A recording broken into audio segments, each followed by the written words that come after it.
আসসালামু আলাইকুম রহমতুল্লাহ। সম্মানিত প্রিয় বন্ধুগণ, এবারের নির্বাচনটা হবে সম্পূর্ণ আলাদা নির্বাচন। এবার মানুষের চিন্তা ভাবনা সম্পূর্ণটা আলাদা। দেখুন, অতীতে যেগুলা নির্বাচন হয়েছে, জাতীয় নির্বাচন এবং দল দেখে, এমনকি নেতা দেখে মানুষে বিচার বিবেচনা করে ভোট দিয়ে দিছে। কিন্তু এবার কিন্তু তা হবে না।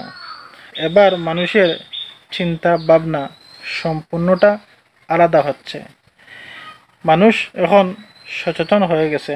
মানুষ এখন বুঝতেছে যে এই দেশ স্বাধীন হওয়ার আজ 50-55 বছর হয়ে গেছে, কিন্তু অনেক রাজা প্রজা এই দেশে ক্ষমতায় আসলো গেল, কিন্তু দেশের জন্যে, এই জাতির জন্যে কি করলো?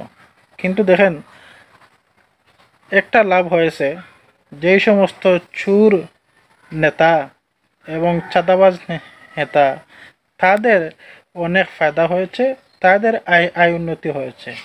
কিন্তু এই সমাজের, এই দেশের, এই জনগণের আজ পর্যন্ত কিছু হয় নাই।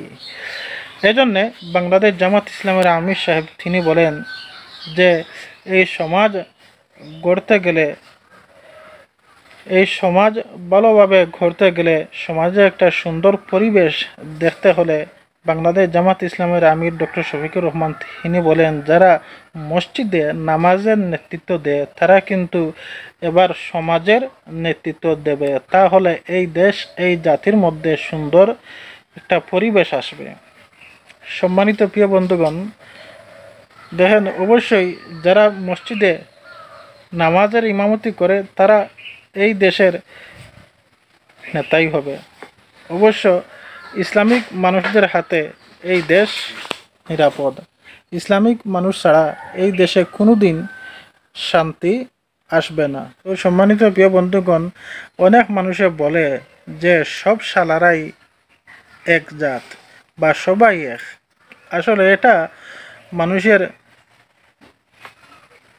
চিন্তা ভাবনা ঠিক নয়, এটা ভুল। কারণ 1 নম্বর আপনার কথার মধ্যে ভুল যে সবাই আপনার শালা হয় না, আর সবাই এক নয়। দেখেন, আমরা আওয়ামী লীগ দেখেছি, জাতীয় পার্টি দেখেছি, বিএনপি দেখছি, কিন্তু জামাত ইসলাম দেখি নাই। কিন্তু না দেখে, না বুঝে, না শুনে এরকম বাদ মন্তব্য করা ঠিক নয়। তো অবশ্যই এবার আল্লাহ যদি হুকুম থাকে আর মানুষের যদি সহযোগিতা ভালোবাসা থাকে, তাহলে এবার ইনশাল্লাহ বাংলাদেশ জামাত ইসলাম ক্ষমতায় যাবে। কোরআন সুন্নাহ অনুযায়ী এই দেশ, এই জাতিকে গড়বে। আসসালামু আলাইকুম রহমতুল্লাহ।